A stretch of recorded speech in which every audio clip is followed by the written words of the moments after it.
America is in a very tough place. Our economy is struggling, the value of our dollar sinking, our debt skyrocketing. We continue to let a mentality of aggression and suspicion interrupt the confidence that we claim to have in our freedom. The only thing bigger than these and many other problems seems to be the fact that America's two major parties, Republicans and Democrats, don't have answers. No matter which party is in power, the problems only get worse. So what if I told you the real problem is with the two-party hold on the election process, and that if we want to fix the biggest issues of our time, we must first correct the primary election system? I'm Ben Swann, and the first step toward truth is to be informed.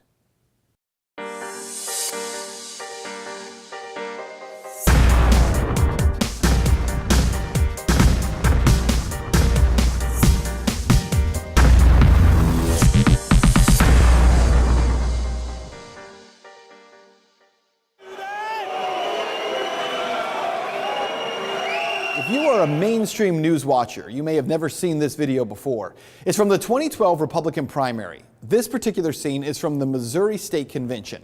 You see, Republican leadership didn't like the way that Republicans were voting and moved to shut down their convention and change the rules on the spot.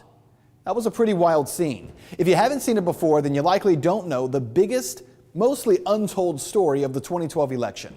That this crazy scene where Republican voters were attempting to vote for their candidate were shut out of the process.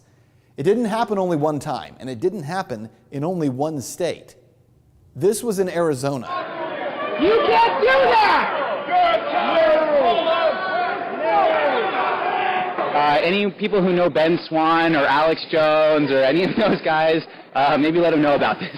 In Oklahoma, the lights were turned off, and Republican voters attempted to reconvene the convention in the parking lot. I have a convention in the parking lot, and everybody is welcome to join me.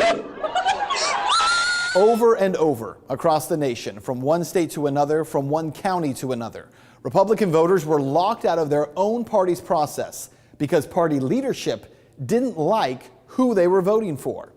In Louisiana, the voters were so angry about the way they were being treated by the leadership of the party, they actually picked up their chairs, turned their backs on an appointed chairman in a convention because the party rules were being violated. Well, when confronted about these issues, the Republican Party took the position that they are a private club, and therefore they have the right to change the rules however and whenever they like. Now, that is very important. We're going to come back to that in a minute. Now, throughout this program, we're going to give you quite a few numbers, but let's start with these. The number 2. In the United States, as you know, we have only two major parties, the Republican and the Democratic parties. If you watch most national media, you would think that the country is fairly divided when it comes to politics, that there's almost this cosmic battle between the so-called left and right. In theory, about 50% of the nation is blue, Democrat, and about 50% is red, Republican.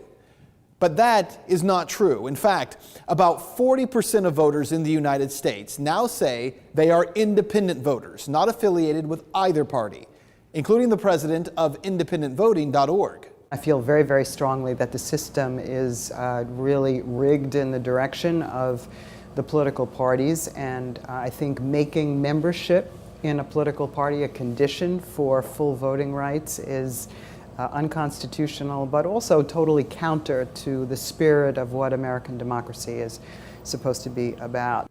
Well, Jackie isn't alone. Nearly half of all the voters in the United States are not affiliated with either the Republican or the Democratic parties.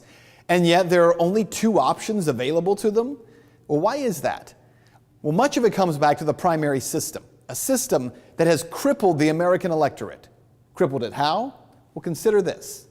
In just about any congressional district in the country, you have either a majority of Republican or Democratic voters. Now, that happens because of either community values or because of redistricting, where parties will carve out a state to make sure they have an advantage. Within that district, on average, only 9% of voters will take part in a primary election. Now, remember, congressional and state legislative districts have been carved and then recarved and then recarved again to make sure the candidates only have to win the primary in order to win the general election. We'll crunch some numbers, and it doesn't take long to figure out that a candidate only has to pull a little more than 3% of the vote in a major party's primary in order to win the at-large seat. 3% of the vote in order to represent 100% of the constituency. How is that representative government? Generally speaking, this small segment of the voters are the most partisan voters. And until you have politicians who are accountable to every voter in their district, you're going to end up with partisanship, and the same kind of partisanship we have now. Well, that is why Dan and Jackie and representatives from a number of other political organizations have come together to form a new coalition called End Partisanship. We want to end partisanship. The dominant approach, which has been to regulate campaign finance, is an ineffective and outdated mode of reforming politics.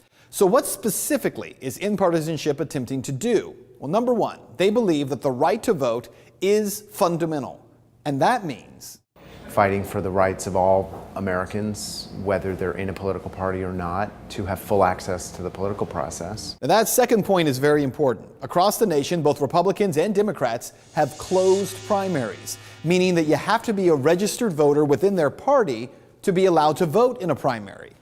So remember what I told you about 40% of voters being independents. Still others are registered Green Party, Libertarian Party, Constitution Party, Justice Party, etc. Well, that means at least half of all voters are locked out of participating in the primary vote that ultimately decides their representatives. And yet, according to Chad Peace with the Independent Voter Project, that is exactly what is happening. My right to participate in our democracy should not be conditioned. I shouldn't have to join a party. Now you might say, tough. If you want to change that, then don't be an independent. Don't be a Libertarian or a Green Party member. Join the Republican or the Democratic Party. Make your vote count in the primary. Well, I'm glad you brought that up. Remember the video that we started with? Video that demonstrates what happened in 2012? That is exactly the point. Over 2 million Republican primary voters attempted to do that in 2012. But state after state, the rules were changed. Sometimes, as I told you, in the middle of a convention. And remember why? Because the Republican Party insisted it could do so, claiming that it is a private club. And this goes to the party's own arguments in court, saying, well, we have the right to tell people they can't vote in our primaries because we're private organizations.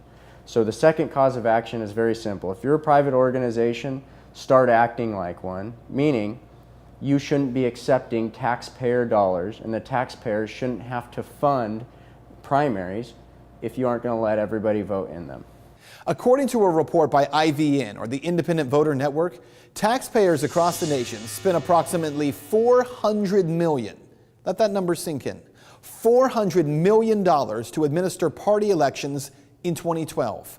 The study compiled data from 9 states, which then projected across the country. The 9 states chosen: Texas, New York, North Dakota, Idaho, Tennessee, Indiana, Oklahoma, South Carolina, and Rhode Island.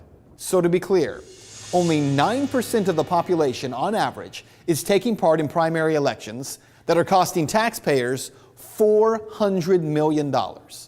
If the Republican and Democratic parties are private clubs, why aren't they paying for their private primaries themselves? If taxpayers are forced to pay for the primaries, why isn't anyone and everyone allowed to participate? So how to fix this? So we've developed a state-by-state legal strategy defending the right of individual independent voters in the courtroom. The state by state, taking on unconstitutional and unlawful control of the political process. End Partisanship has filed their first lawsuit as a blueprint in New Jersey. Well, why New Jersey? 47.6% of registered voters in that state, nearly one half, are registered in 2013 as unaffiliated voters. And yet, New Jersey requires that a voter affiliate with a political party approved by the state as a precondition to participating in the primary process. The suit seeks to protect the fundamental right to vote under the New Jersey and United States Constitutions, which have no requirement that a voter forfeit their First Amendment right not to associate with a political party. By denying over 2.6 million New Jersey voters the right to cast a vote in the primary election, the state has disenfranchised, the lawsuit says, nearly half of its electorate, and thereby given private political parties and partisan voters a greater and unequal access to the voting franchise. Additionally, under the New Jersey Constitution, neither the state nor a county may appropriate money for any use of a private association. What the lawsuit is doing is asserting, for the first time, asserting the rights of independent voters, not on behalf of a group, whether it's race-based or gender or ideological. It's just as an individual person, I ought to have the same rights as everybody else to have a meaningful vote in the political process. So what you need to know is that a concerted effort to spread the in-partisanship lawsuit to every state in the nation is now underway. But one important point should be made here. You know, this effort is not about ending political parties. It's about protecting the voter and the taxpayer from a scheme that's been put into law by politicians who are answering to party bosses and not the people they claim to represent. This effort is about opening up the political process. After all, wouldn't the Democratic position advocate for an electoral process where the most people have an opportunity to have a meaningful vote? Wouldn't the Republican position have candidates run to represent the people of the district, not members of their party's central committee? Wouldn't the Libertarian position provide the individual with a superior right to ballot access than that of any party? Wouldn't the individual right to vote in our democratic republic, for the people and by the people, derive from the individual person? Of course it does, because the founders and framers knew that the individual's rights always trump politics. After all, humanity is greater than politics.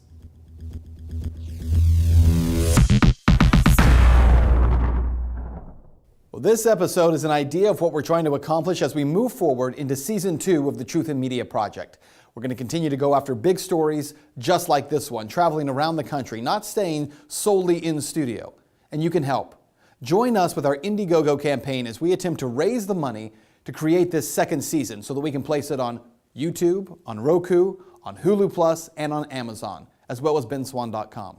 You can also go to benswann.com, and there you can get engaged in our process. Help us to fund this season and give us feedback on what we can do, the kinds of stories you want to see, and what we can do better. Remember, benswann.com, where humanity is greater than politics.